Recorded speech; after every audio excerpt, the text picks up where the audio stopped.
నమస్తే, welcome to Aadya media. నేను మీ స్వర్ణ. ప్రస్తుతం మనతో పాటు ఉన్నారు సినీ క్రిటిక్ విజ్ఞాన్ గారు. హలో విజ్ఞాన్ గారు. విరూపాక్ష సక్సెస్ మీట్లో సాయి ధరమ్ తేజ్ గారు కొన్ని ఇంట్రెస్టింగ్ వార్తలు చెప్పారు.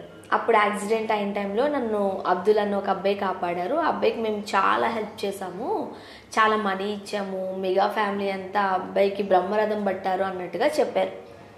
కాకపోతే కట్ చేస్తే నిన్న అన్ని మీడియా ఛానల్స్ దగ్గర అబ్దుల్ వచ్చి నాకు పైసా కూడా ఇవ్వలే, పైగా కాపాడినందుకు కష్టాలు పాలయ్యాను, ఉన్న ఉద్యోగం ఊడిపోయింది, అమెజాన్లో ఏదో డెలివరీ బాయ్ కింద పనిచేసుకుంటున్నాను అని కష్టాలు కన్నీళ్ళతో చెప్పుకున్నాడు అబ్బాయి. ఏం జరిగింది? ఈయన యాక్చువల్గా ప్రమోషన్స్ బాగానే ఉన్నాయి, సినిమా గురించి ఇప్పుడు సక్సెస్ అయింది, వేరే వేరే భాషల్లో రిలీజ్ చేస్తున్నా, అన్నీ బాగానే ఉన్నాయి. సినిమా గురించి ఎంత మాట్లాడినా బాగుండేది.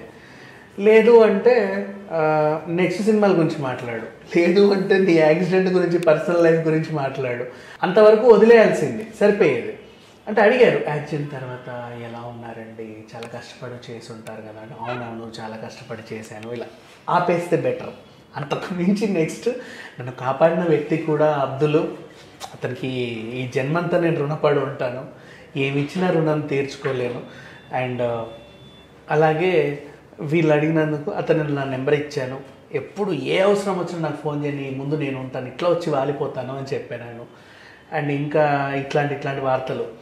అండ్ నెక్స్ట్ పర్లేదులే మనోడు చాలా బాగా చెప్తున్నాడు, నైస్, ఎంత బాగా చూసుకొని ఉంటాడు. ఇప్పుడు అబ్దుల్ ఎలా ఉన్నాడు అన్న ఫోకస్ వెళ్తుంది కదా, ఎవరో ఒకరికి క్యాజువల్గా వెళ్ళారు, హే అబ్దుల్ ఇలా రా అంటే ఏమైంది అంటే, ఏది నీకు అదేదో ఇచ్చారంట కదా, ఏమైంది అంటే వీళ్ళకున్న వార్తలు ఏంటంటే చిరంజీవి గారు ఒక 5 లక్షలు ఇచ్చారని, రామ్ చరణ్ తేజ కొత్త బండి కొని ఇచ్చాడని, ఇట్లాంటి వార్తలు. అప్పుడు సిఎంఆర్ షాపింగ్ మాల్లో పనిచేసేవాడంట ఈ అబ్బాయి. పనిచేస్తే ఊరికే అందరూ వచ్చేవాళ్ళందరూ చీరలు అవన్నీ చూపించుకుంటూ హే నువ్వు నేను నా బాబుని కాపాడినాడు, నేను టీవీలో చూసాము, యూట్యూబ్లో చూసాము, ఓకే బాగా మంచి పని చేసావు, గుడ్ అంతవరకు ఓకే. చుట్టుపక్కల వాళ్ళు కూడా నేను శాలరీ చాలట్లేదు, ఒక 10,000 ఏమన్నా ఉంటే ఇస్తావా నాకు, నీకు నెక్స్ట్ మంత్ ఇస్తా, నాకు ఇది అవసరం ఉంది, మా ఆవిడకి ఇదేదో కొనాలి, అది చేయాలి ఇది చేయాలి, ఓ 20,000 ఇవ్వు, 30,000 ఇవ్వు, వడ్డీకి ఇవ్వు, నీకు ఇస్తా.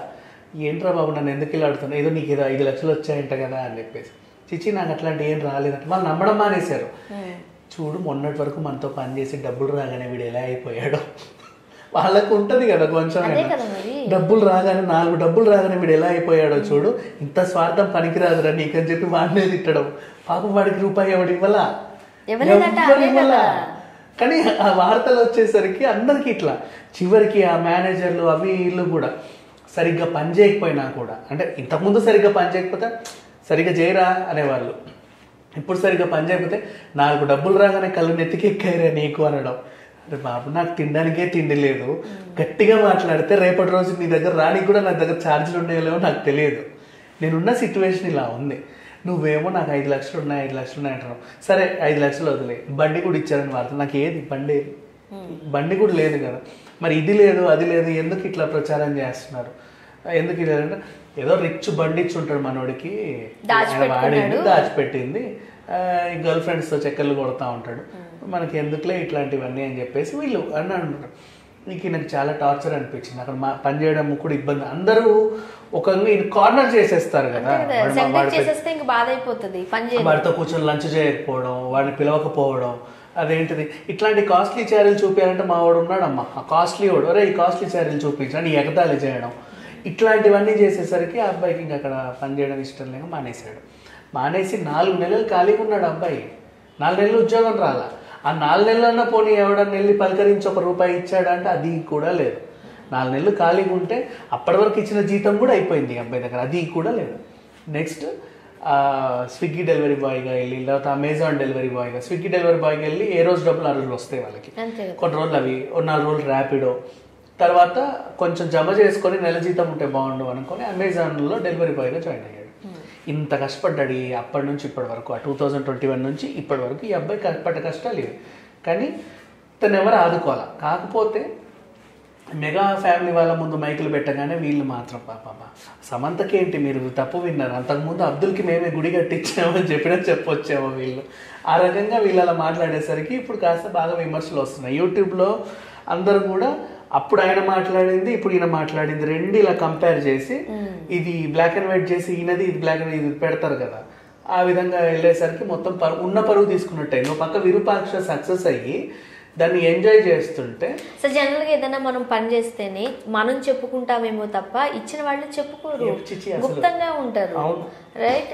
సో వీళ్ళు ఇవ్వకపోగా ఎంత హడావిడిగా చెప్పేసరికి ఒక చెడ్డ పేరు మూట కట్టుకున్నట్టే. అయితే దీంట్లో ఇంకొకటి కూడా ఏమనిపిస్తుంది అంటే సాయిధరమ్ తేజ్ ఇంకొక అందరూ పాజిటివ్ నెగిటివ్ రెండు చూస్తారు కదా. సాయిధరమ్ తేజ్ అభిమానులు కానీ ఆయన సన్నిహితులు కానీ ఏమంటారంటే మంచోడే, అట్లాంటి వాడైతే కాదే, ఇచ్చే ఉండొచ్చు కానీ వాడికి ఇవ్వకుండా మధ్యలో ఏమన్నా తీసుకున్నాడా, ఇట్లా కూడా ఉంటాయి కదా. ఇప్పుడు మేబీ ఇద్దరు కూడా ఇన్నోసెంట్ అయి ఉండొచ్చు.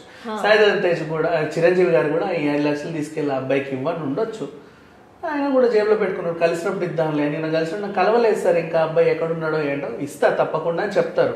వీళ్ళు కూడా ఎంక్వైరీ చేయరు, మర్చిపోతారు, మరీ చండాలంగా ఉంటుందని చెప్పేసి. ఇట్లా కొంతమంది పెద్ద పెద్ద ఇళ్లలో పనిచేసే వాళ్ళు కూడా ఈ టైపు మనుషులు ఉంటారు. ఇచ్చినా ఓకే, ఇవ్వకపోయినా ఓకే అని చెప్పేసి రిలీజ్ చేసేది వీళ్ళు కదా. కాకపోతే వార్తలు మాత్రం వస్తాయిగా, అప్పుడు వాళ్ళు బాధపడతారు. ఆ ఫర్హాన్ పోనీ ఎక్కడో ఏ దేశంలోనో లేడు, ఇక్కడ హైదరాబాద్ లోనే తిరుగుతున్నాడు, ఇక్కడ ఈ అమీర్పేట నుంచి పంజాగుట్ట ఈ హైటెక్ సిటీ మధ్యలోనే తిరుగుతున్నాడు. మన ఛానల్స్ అన్ని ఎక్కడైతే ఉన్నాయో అక్కడక్కడే తిరుగుతున్నాడు అబ్బాయి. పోయి ఇప్పుడు ఏదో నవీన్ సార్ మన ఛానల్ కి డెలివరీ వచ్చినా వాడే వచ్చేవాడేమో, తెలిసిపోతుంది ఎంత పెద్ద విషయం, నువ్వు ఫర్హాన్ కదా, ఇట్లా కదా, ఇలా చేసావు కదా అంటే. అట్లా ఏం లేదండి, నిజంగా నిర్భయంగా చెప్పేశాడు అబ్బాయి. అంటే ధైర్యానికి నేను మెచ్చుకోవాలి.